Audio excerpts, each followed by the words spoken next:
Hey Rebels, before we get started, I just want to let you know about some new changes and developments with the podcast. We are now available on Anchor.fm. It's a podcasting platform that is free and easy to use. It's compatible with iTunes, Android, and a wide variety of other podcasting resources. No matter your device, you can now subscribe and listen to the latest episode. Once again, you can check us out on Anchor.fm. I will post links in the show notes and on social media so you can find us.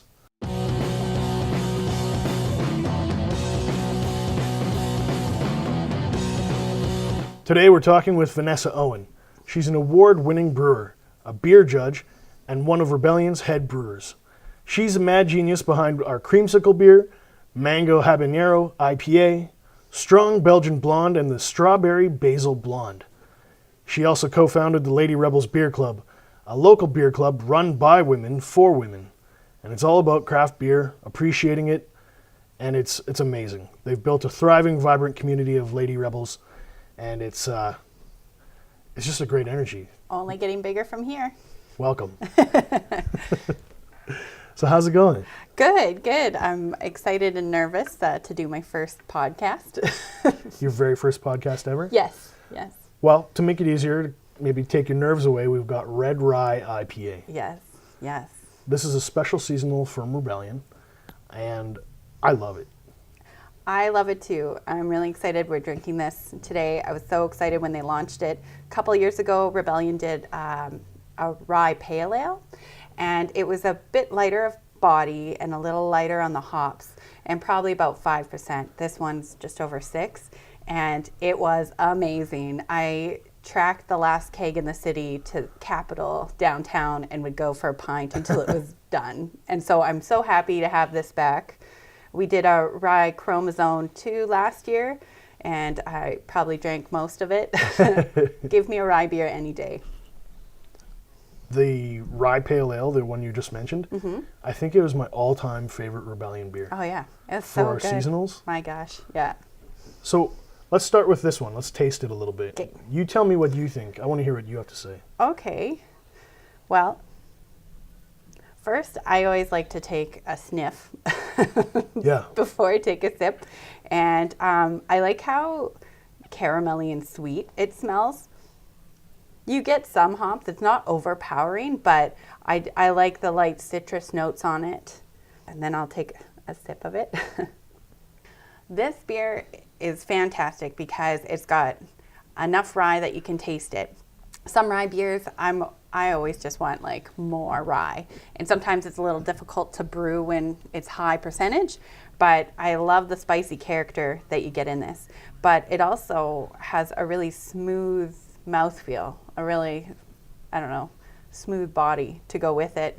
And I'm loving the Columbus hops in there. Give me a little dank. It goes well with the spicy rye. And yeah, that's kind of what I think. And it's like a glorious red color as well. I'm going to ask you, because you're way smarter at beer. You have a way better palate than I do. And I always like asking you what your opinion is, because I think you come at it with a very different perspective than I have. And I really respect what you have to say. One of the things I was thinking about was the citrus qualities of it. Yeah. Are you getting that too? Of course. Yeah, I do get it. I think there's a nice combination of citrus and a little pininess. I think something that I really learned from Dave, who's one of the brewmasters here, he's taken me under his wing to help me learn as I grow as a brewer, is learning how to balance hops. And I think when I started out brewing, I would just go like crazy with one hop. And now learning that balancing them can give you so much more access to a wider, variety of flavors in a beer. And I think, it's got a beautiful citrus note, some pininess, a little dankness. It's just wonderful. When you say balancing, do you mean blending multiple hops into one brew? Yeah. So the citrusy would probably be, I think there's, don't know actually what hops they use, but I think there's Citra in this. And then maybe some Columbus, and I don't know what else, but usually a combination of some bittering hops and aroma hops, but being able to play with the different varieties can give you a really wonderful result like this beer. I believe I saw you when we did the special double dry hopped Yeah. version of this. You'll see me every Thursday at Rebellion at 4 o'clock for every release. How did that one differ from this? Let's see. I think, well, it was pretty similar because I think they just used the base of this, and then they just, instead of the hop character we get here, they just blasted a whole bunch more hops in, so they just dry hopped it. So it was this kind of on hop steroids. I don't know, would be how I would say. Yeah, a lot more aroma. I guess you should back it up for the uninitiated. What does dry hopping mean? Oh, it just means, and you can do it kind of a couple ways, but it's basically just adding more hops at a different time. So you can add hops while you're brewing and after you're brewing, and a bunch of different times while you're brewing, and then after you can just add it and it'll blast off a couple more aroma when you add it after. Kind of rambling, probably because I need another sip of this. Go for it. I'm gonna have a sip too. It smells so good. Yeah, I really like, there's something that the rye pale ale didn't have that this has, is like, it's got kind of a richer caramel flavor in it that I really like. I think it goes well. Some people find some hop bitterness and hop characters to be a bit overwhelming. I think the maltiness with the caramel balances it out a bit. So maybe it's more approachable for some people, even though it is 6.2 and kind of a bigger beer. So I don't know. I don't know, to each their own, but I think this is great. In my personal experience, I would say I am not an IPA first kind of drinker, but there's something about rye beers, something about rye IPAs that makes it okay for me. It takes it to a place where I'm like, wow, I really enjoy this, and hey, maybe I should try other IPAs. Yeah, no, it must be that spicy, I don't know, character that helps balance maybe some of the things that you don't typically like in an IPA. A lot of IPAs just have kind of a plain background to let the hops shine, and so there's maybe a little bit more there, so maybe that's what your palate likes, a little more balance. I like the personality of this beer. Yeah. I think personality goes a long way, and it just everything about it. Yeah, no, I'm loving it, but it's hard for me not to love a rye beer. Do you have any plans for rye beers in your future? I always like the opportunity to brew rye beer. It can be a little tricky, and maybe that's part of the fun for me, because I like pushing what I can do. Sometimes rye gets a little sticky in the brew, so you can find it a bit challenging, but yeah, if they let me brew more rye things, I will brew more rye things. That makes me really happy. Yeah. I've been asking Dave when Rye Pale Ale is coming back and when we're going to have more rye beers. Yeah. Did he say anything? He said it's coming. It's coming. Good. Well, good. It's coming then. So let's talk about Lady Rebels. Sure.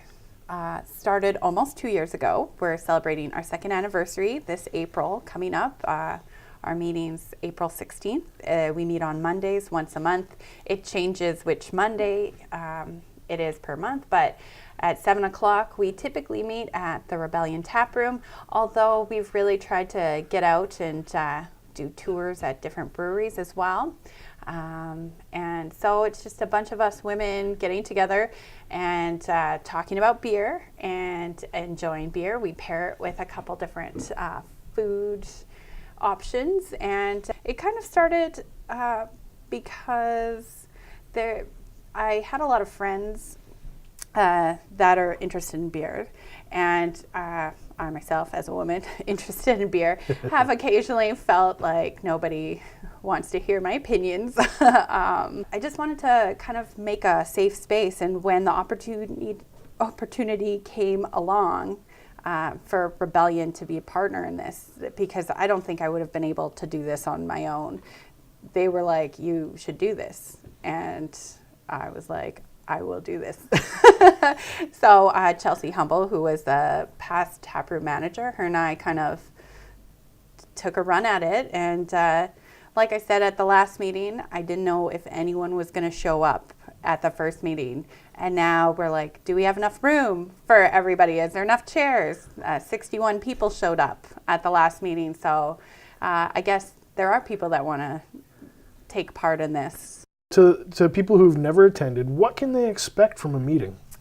Well, typically we'll have a theme, and our theme could be something like music and beer, where we'll pair music with a beer. Well, we usually have about 4 or 5 samples, and then we also pair it with probably about 2 food options, depending.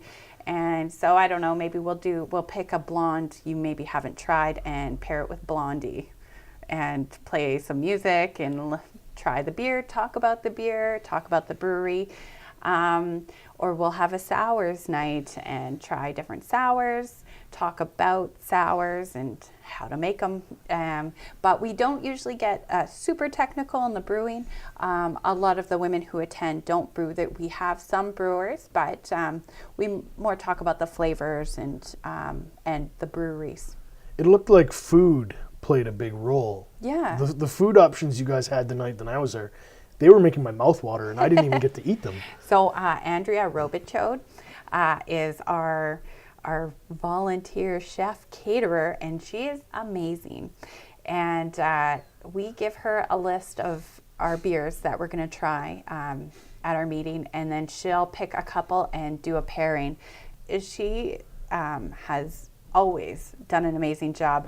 One of my favorite pairings she did was actually with the Rebellion Flanders sour.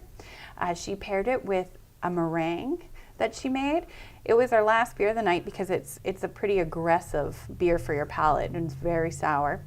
And some people found it a bit off-putting, but when they paired it with the meringue, they said, I can drink, this is delicious. And it was the sweetness of the meringue paired against the sour that people were like blown away by how that food changed their experience with that beer. And so we're trying to wrap that in there, is just adding to the experience of what a beer can be for you. It's amazing. Yeah. I've long advocated myself to say that craft beer deserves good food, but it feels like you guys really live it at the club. You pair this amazing food with amazing beer. What informs that philosophy? Where does that come from? I don't know. I guess for me, especially the older I get, the less time I have for like crappy things in general. And I guess that goes for what I drink and what I eat. And yeah, I'm totally into pairing the perfect cheese to the perfect beer. And that's the same philosophy that the other ladies that help run this club, Megan, Jen, and Andrea, we all want the best. And we want to share the best. So, and we want to inspire everyone to go out and find the best. And now, Saskatchewan, we're producing the best. So, hey, it's easier to find now. That's, I guess, our philosophy. So tied back all the way to the Red Rye IPA. Yes. What would you recommend people eat with this? Ooh, I don't know. Okay. Now, I've been researching cheese and beer pairings, and I hosted one with getting all my cheese from Takeaway Gourmet, my new favorite spot in the city. That's sick, right? Oh my gosh, so great. And Elena there just took so much time to work with me. And can we just take a moment to say how amazing she is? Amazing. The food. Oh my gosh, so amazing. She actually helped me get all the information on each cheese so that when I hosted my beer and cheese pairing in my basement, I could sound like a cheese expert, talking about the cows in Scotland and all this stuff. And yeah, so she's located in the Cathedral District, right? Yeah, right across the street from the 13th Avenue Safeway there. Okay. Yeah. I know exactly where that is. Yeah, right next to the, what is it, Butcher Boy right there. She's right next door. So be sure to stop in and ask questions, and you get all the free cheese little samples you want. I would say probably to pair with this because because of the citrusy kind of notes and the caramel. I would probably go like a Scottish sharp cheddar. I don't know. I feel like it might balance. I would try it anyway, but I'm not an expert yet. I'll have to keep eating cheese and drinking beer. So what can we expect from you coming up next? You're going to come back to the brewery after a little bit of maternity leave. You got a beautiful baby boy named Kiefer? Yep. Yeah, just I'm raising him and still drinking beer on the side responsibly. We deeply miss you. Every time you come into the tap room, it's like, hey! Well, it's nice to be missed, I guess. I miss the tap room. I also miss brewing beer. I have brewed a special batch of beer, a small batch for our April, our second year anniversary for the Lady Rebels. I had an opportunity to brew with Charmaine Stiles, who is a co-owner of Outlaw Trail Spirits on Scar Street over by us here. And hers was mango coconut. So we made a mango coconut pale ale. Hopefully it's delicious. You never know when it's a cask. You only find out when you tap it. So April 16th, we'll find out. And yeah, so I'd love to keep brewing on the side when I can. So that's awesome. I have lots of ideas. Well, I want to thank you for coming in. Oh, thanks for having me. I'd like Rebels to join us next time when we're going to be talking with Taryn Cochran. He's a local music guru and social media maven. He loves music and he's an all-around nice dude. I'm super excited to sit down and talk with him. If you want to find the latest news about Rebellion Brewing, be sure to check us out on Facebook, Instagram, Untapped. Thanks for joining the Rebellion.